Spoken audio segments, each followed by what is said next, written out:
Here today, I'm Mayor Policino, in case you don't know who I am. You may not wonder who I am, but that's okay. I will tell you that this is a very important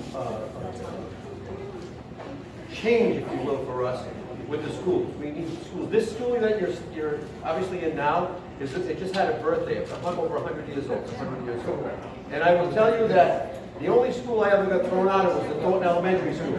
I did go here for about 5 or 6 months, and my parents put me in the wrong school. And I got thrown out in my first grade, so it was embarrassing, but I ended up going to Windsor Hill School. So I do have some roots here at Windsor Hill, at Thornton. So this is one of our oldest elementary schools. And as we all know, we need schools desperately. So I want to thank our General Assembly members, obviously the senator who's with us, Senator Lombardo's with us, okay, Rep. Cardillo, Rep. Falella, they put the bill in, very important. Of course, the governor signs it, which is important to us.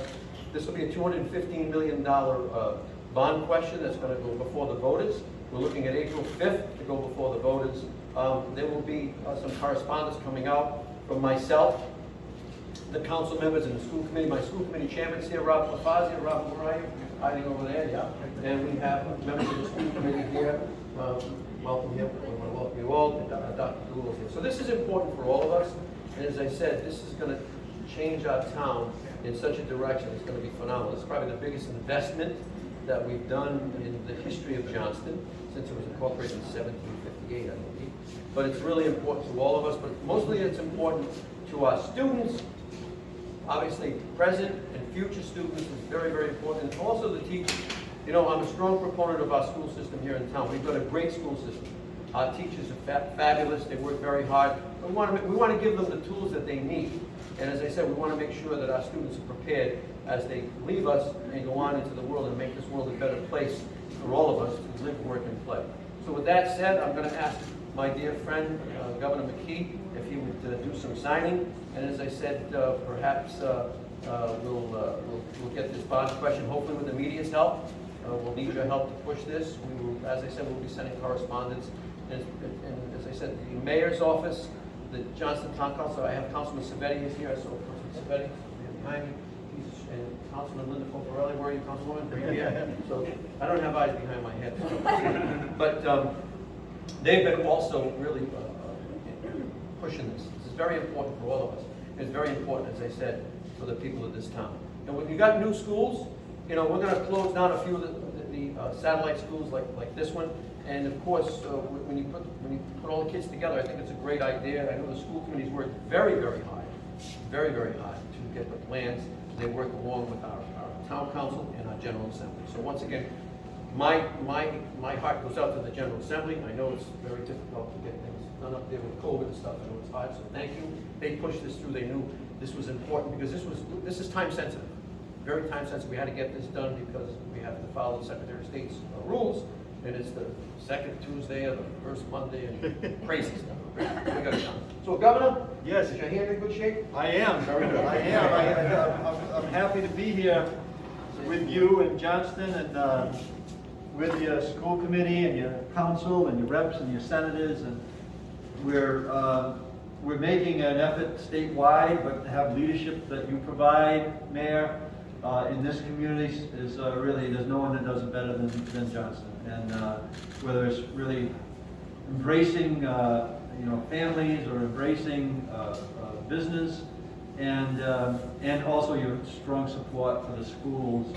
And this is just another reflection of that. So I really am happy to be here with Rep. Falella and also Senator Lovato to thank them for their leadership as well.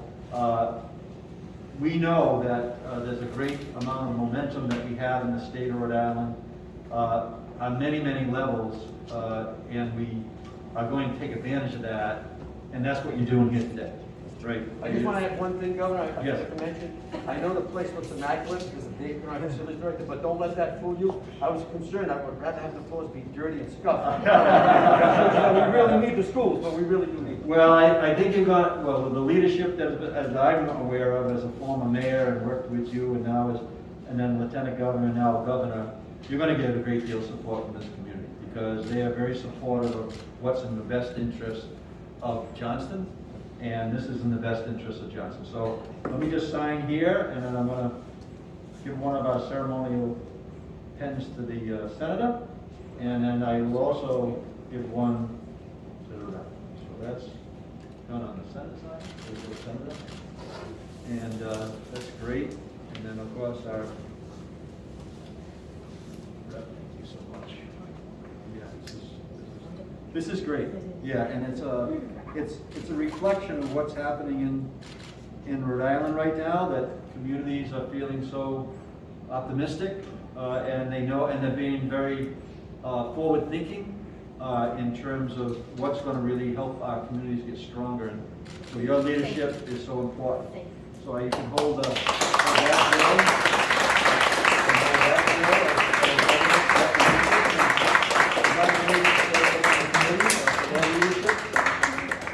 Again, as a former mayor, I know that it takes a real partnership to make these things happen between your elected officials on the town side, the school side, and then of course with the leadership from the mayor. So thank you very much. Thank you. Any questions?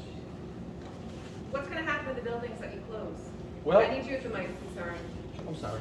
So what's going to happen to the buildings that close? Well, there's a couple of things. Obviously, we have to run it by the council and the school committee. I'm looking at maybe possibly using them for maybe elderly housing. You know, these are strong buildings. They're not going to, this place has been here 100 years. But obviously, it's not up to date. So sometimes they could come in, remodel the whole place, and possibly use it for our elderly. We do need some elderly housing, which would be great. So that's one of the ideas. One of the other schools now we have is the Caleb Elementary School, which is being utilized and is being leased by a tri-community, former tri-county, so there'll be uses for them when I tell you. But we'll talk to the council. Once it's up to the council, the administration, and the school committee, we'll probably put them up for sale, and we will put in there that it would have to be for elderly housing, because there's a lot of federal money out there, but they could come in, refurbish the place, make it real nice, and put apartments for our elderly population. What are the issues with this school among the other elementary schools that you need to consolidate? Yeah, I mean, they're just, honestly, Anita, they're just old. I mean, you know, you can only put so much caulking around the windows. You know, this is their cafeteria, probably they use it for a gym, I mean, this is not a gym. So they're just old, you know, and we want to make sure that, and they're in good shape. I will say this, they're in good shape, thanks to Dr. Lulo and of course his facilities director, Dave Canoia.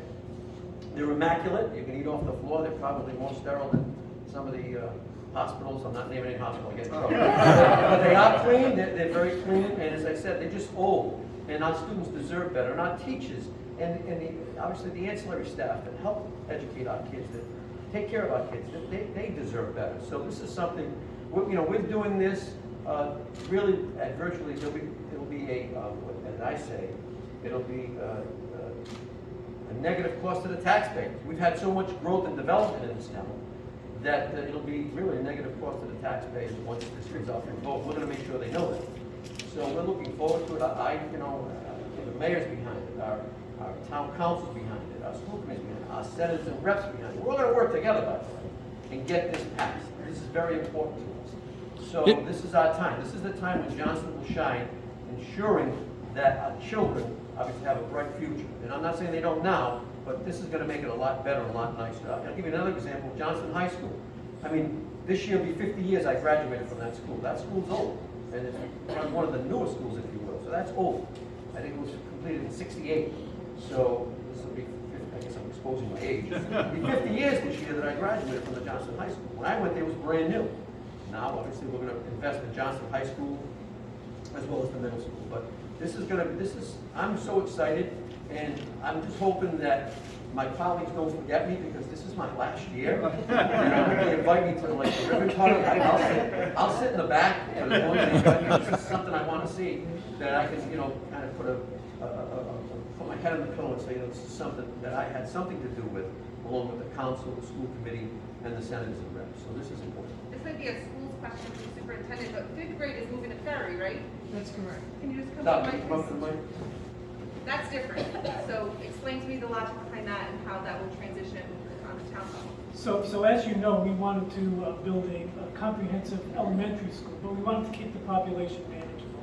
So we have a building right now that's connected to our middle school that will house our 5th grade. We're going to call it our 5th grade academy. So it's not necessarily that they're going to be integrated with our middle school, but they're going to have access to the middle school. and which would allow them to transition slowly as a middle school student. Mayor, could you, you mentioned this is your last year. Could you speak to the legacy of all the growth that you're going to leave behind that started in the last, couple of years, this explosive growth in Johnston? Yeah, in a nutshell, not to digress, so my first day I took over was January 7th, 2007. I had a $10 million deficit. I couldn't make payroll. Clock on the front. Yeah, we had the clock on the front lawn, and I was left with a mess. So I knew that we needed growth. Growth and development, obviously, is a strong stability for our tax base. So working with my council, I've got a couple of council members here, we knew how important it was to make sure that we have businesses come into this town that pick up the brunt of the taxes. And we did that. We've got probably, if you include the new Amazon building, we've got over $2 billion in new investments in the town since 2007. So that's helped. And all of this growth and development, we're looking at putting a for-profit hospital on Route 6. I'm working on getting a warehouse, 600,000 square warehouse with 300 more jobs to be put in Johnston. So that helps, and that's going to help with the payments of the bond. So with all of the growth and development we have, this will have, and I want the taxpayers to know, this will have a negligible, really, effect on their taxes once this bond is passed. So we're really excited because I don't want to say we're getting the schools for free, but from all of the work that the council's done and the legislature's done for us, helping us get these businesses in, this is going to be rock solid for the town, and it's going to be very affordable for us. Let me say that. So. Thank you. Is Amazon helping the schools get built? Part of it. I mean, there's so many businesses in here that we've had come forward, so that's obviously part of it. But as I said before, the other good thing is that there are programs, as you all know, from RIDE, and we're looking at getting at least about 57 cents, Doc? 57%. 57% or 57 cents on the dollar. I do basic math. Algebra, I think it's okay. But so 57% we're looking for reimbursement, so that's going to help us also. We're looking forward to that. We will meet the benchmarks that they require, and by meeting those benchmarks, it makes it a better place. The school's a better facility for the, as I said, for the students to learn in, as well as the teachers and the ancillary staff to work in. So we're very confident that we're going to make that benchmark, if you will, when we build the new elementary school, of course, investing in the other schools, and the new early childhood. Any other questions? All right, thanks. Could we just ask for a quick photo?